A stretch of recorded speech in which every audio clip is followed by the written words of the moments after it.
তো অনেকে আমার থাম্বনেল দেখে হয়তো চমকে গিয়েছেন যে ২০২৫ সালে এসেও ভাইয়া কিসের জন্য ডায়েরি ইউজ করার কথা বলতেছে বা এটা কিভাবে ভাইয়ার জীবনে গেম চেঞ্জার হিসেবে কাজ করেছে। এই থাম্বনেলটা দেখে আপনাদের অনেকেরই কিন্তু এটা প্রশ্ন এসেছে। তো হ্যাঁ, এটা আমার সিম্পল একটা ডায়েরি, একবারে সিম্পল, যেটা কিন্তু সত্যিই আমার লাইফে গেম চেঞ্জার হিসেবে কাজ করেছে। আর কিভাবে কাজ করেছে আমি সেটাই বলবো আজকের এই ভিডিওতে। তো হ্যালো এভরিওয়ান, আমি রোমান। আজকের এই ভিডিওতে আমি বলবো কিভাবে একটা সিম্পল ডায়েরি আমার লাইফে বা একটা সিম্পল নোটবুক আমার লাইফে গেম চেঞ্জার হিসেবে কাজ করেছে। সেটা আজকের এই ভিডিওতে আমি কমপ্লিটলি বলবো। তো চলুন কথা না বাড়িয়ে ভিডিওটি শুরু করা যাক। তো ২০২৫ সাল অলমোস্ট ২৫ শেষ, ২৬ সালে এসেও কিসের জন্য আমরা ডায়েরি ইউজ করব। এখানে আমাদের কাছে অনেক ডিজিটাল ওয়ে আছে এগুলো নোট আউট করার। খুব ইজিলি সেখানে আমরা টাইপ করার মাধ্যমে, যেমন আমি কথা বলছি আমাদের ফোনে যে নোট অ্যাপটা আছে সেটার কথা। তো এখানে কিন্তু আমরা চাইলে অনেক ইজিলি টাইপ করে নোট করতে পারি। তো সেই ক্ষেত্রে কিসের জন্য ২০২৬ সাল বা ২৫ সাল, ২৫ সালের লাস্টের দিকে ২৫ সালই আমি বলি, ২৫ সালে এসেও কিসের জন্য আমরা ডায়েরি ইউজ করব। তো এখানে দেখেন, যখন আপনি ফোনের নোট অ্যাপটা ইউজ করছেন তখন আমরা অনেক কিছুই নোট করি। আপনি আপনার লাইফে এটা হয়তো দেখেছেন যে নোট করার পরেও আমরা কিন্তু বেশ অনেক দিন ধরে ওই নোট অ্যাপটা আর খুলি না। কিছুদিন এগুলো আমরা মানার পরেও কিন্তু পরে যে আর এগুলো ফলো করি না। তো সেক্ষেত্রে আরেকটা বেশি ইমপ্যাক্ট পড়ে কি, আমাদের ফোনে তো শুধু নোট অ্যাপ না, অনেক আরও অনেক অ্যাপস আছে। যেমন আমি সোশ্যাল মিডিয়ার কথা বলি, ফেসবুক, ইনস্টাগ্রাম এগুলো অনেক আছে। তো আপনি যখন নোট অ্যাপটা খুলবেন, একটু দেখার পরে দেখবেন যে আপনার সোশ্যাল মিডিয়া, যে কোনো একটা সোশ্যাল মিডিয়া থেকে নোটিফিকেশন আসলো, তখন আপনি সেখানে চলে গেলেন। এরকম কিন্তু হয়, আমার ক্ষেত্রে হয়েছে। মানে আজকে যেগুলো কথা বলছি সবগুলো আমি বাস্তব জীবনে প্রয়োগ করেছি বলে বলছি, বা আমি এগুলো সাফার করেছি বলে আপনাদের বলতে পারছি। তো এই ক্ষেত্রে আমারও এটা হয়েছে। এই ডায়েরিটা আমি ইউজ করছি ২০২৩ সাল থেকে। তো কি আমি সাফার করেছি সেগুলোই বলছি।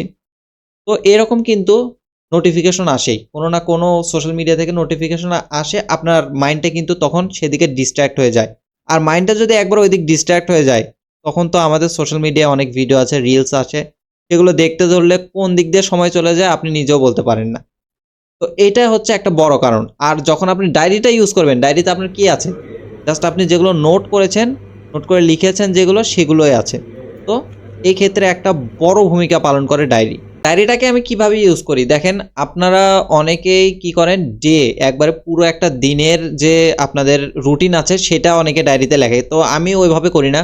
আমার কোনো ইভেন্ট বা কোনো একটা প্রোগ্রাম থাকলে, ধরেন যে পরের সপ্তাহে আমি একটা ভিডিও দিব, সেই ভিডিও একটা পেজে আমি সেই ভিডিওর আর কি টপিকটা লিখে রাখি। যে টপিকটা আমি ভিডিও বানাবো সেই টপিকটা লিখে রাখি, অ্যান্ড নিচে সেটার যে স্ক্রিপ্টগুলো আছে বা আপনার ইন্ট্রো বলতে পারেন, আরও ভিডিওর যে স্ক্রিপ্টগুলো আছে সেগুলো আমি লিখে রাখি। অ্যান্ড আমি যখন ডায়েরিটা আমার খুলি তখন কিন্তু আমি খুব ইজিলি দেখতে পারি যে পরের সপ্তাহে আমার কি ভিডিও বানাতে হবে। দেখেন আমার কিন্তু ডায়েরিতে সব কিছু নোট আউট আছে। এই যে এখানে আছে, এরপর সামনে দিকে এই যে এখানেও আছে। এগুলো কিন্তু সব নোট আউট করা থাকে। তো এভাবেই মূলত আমি ডায়েরিটাকে ইউজ করি। একবারে পুরো দিনের একটা লিস্ট করি না। আমার যে মেইন টপিক, যে আজকের দিনে আমার এই টপিকটা, এই কাজটা আমার ইম্পর্টেন্ট কাজ, এটা আমার করতেই হবে, বা আগামী এর পরের সপ্তাহে আমার এই কাজটা ইম্পর্টেন্ট, এটা আমাকে করতেই হবে, সেগুলো আমি জাস্ট নোট আউট করি এবং সেইগুলো ফলো করে সেটা টিক দিয়ে রাখি। যে কাজটা আমার কমপ্লিট হয়ে যায় সেটা আমি টিক দিয়ে রাখি। যেমন ধরেন আজকের এই ভিডিওটা বানাচ্ছি, এই ভিডিওটার জন্য আমার কিন্তু একটা স্পেসিফিক একটা পেজ আছে। সেই পেজে আমি কিন্তু আমার স্ক্রিপ্টগুলো লিখেছি, কখন কি করব না করব সেগুলো লিখেছি, এবং এই ভিডিওটা যখন আমার কমপ্লিট হয়ে যাবে আমি কিন্তু সেই স্ক্রিপ্টটা টিক দিয়ে দিব যে এটা আমার কমপ্লিট, সেই পেজটাই টিক দিয়ে দিব। এখন অনেকের প্রশ্ন আছে যে আমরা তো এটা বাসায় ইউজ করতে পারবো। হ্যাঁ, এটা বাসায় ইউজ করতে পারবেন, কিন্তু বাইরে গেলে আমরা কিভাবে এটাকে ইউজ করব? আর দেখেন, আমি প্র্যাকটিক্যালি যা করেছি সেটা আপনাদের বলছি। আমি বাইরে গেলে এটাকে ক্যারি করি না। যেখানে আমি ক্যারি করতে পারি না সেখানে আমি আমার ফোন ইউজ করি।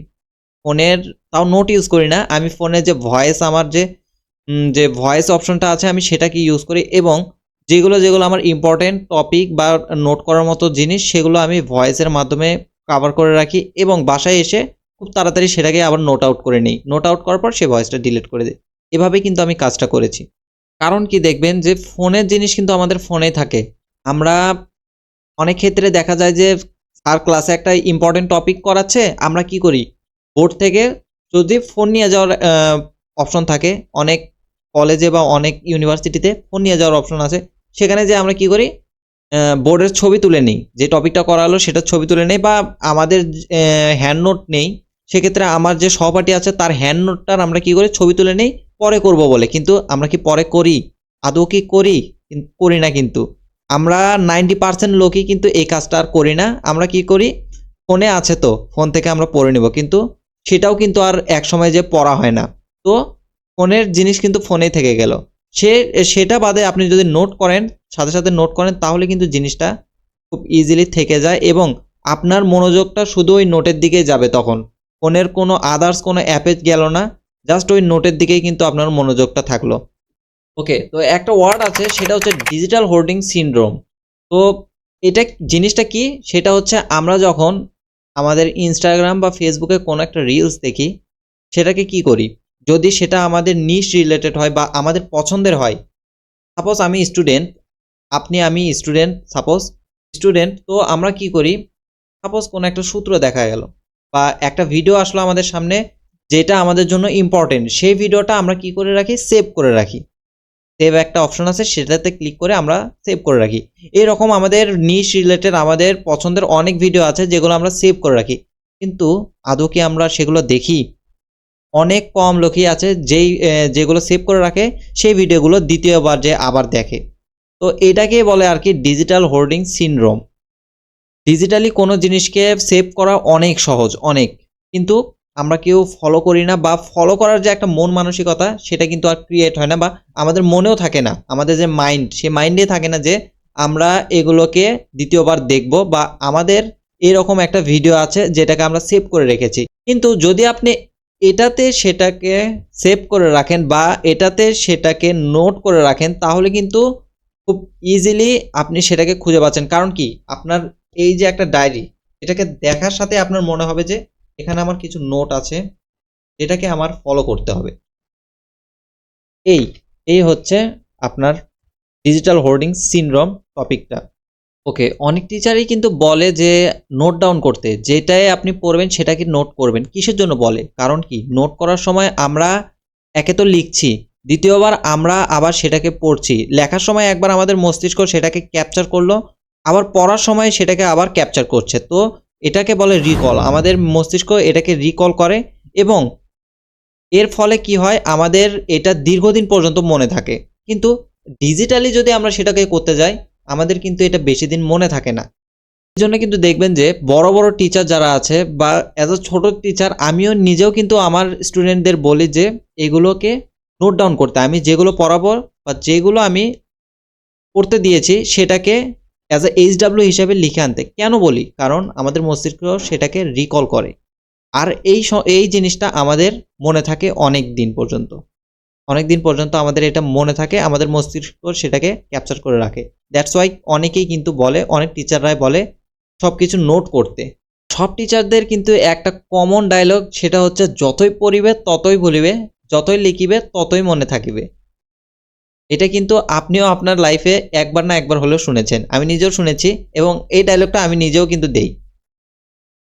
আর একটা কথা, আপনি যদি নিজেকে ওয়ার্ক মোডে নিয়ে আসতে চান, আপনার যে বডিটা আছে এটাকে যদি ওয়ার্ক মোডে নিয়ে আসতে চান, আপনার এই স্মার্টফোনটাকে দূরে রাখতে হবে। দেন আপনি যে কোনো কাজ করেন সেটাতে কিন্তু নিজে একটা মানে মনোযোগ পাবেন, সেই কাজটা করার মনোযোগ পাবেন যে হ্যাঁ, আমি এখন এই কাজটা করছি, এটা কমপ্লিট করে আমাকে উঠতে হবে। তো আপনাকে এই স্মার্টফোনটাকে দূরে রাখতে হবে। যখন আপনি এই স্মার্টফোনটাকে দূরে রাখবেন তখন আপনার আশেপাশে একটা অ্যাটমসফিয়ার তৈরি হয়ে যাবে যে আপনি এখন একটা ওয়ার্ক মোডে আছেন। আপনাকে এই কাজটা কমপ্লিট করে তারপর উঠতে হবে এখান থেকে।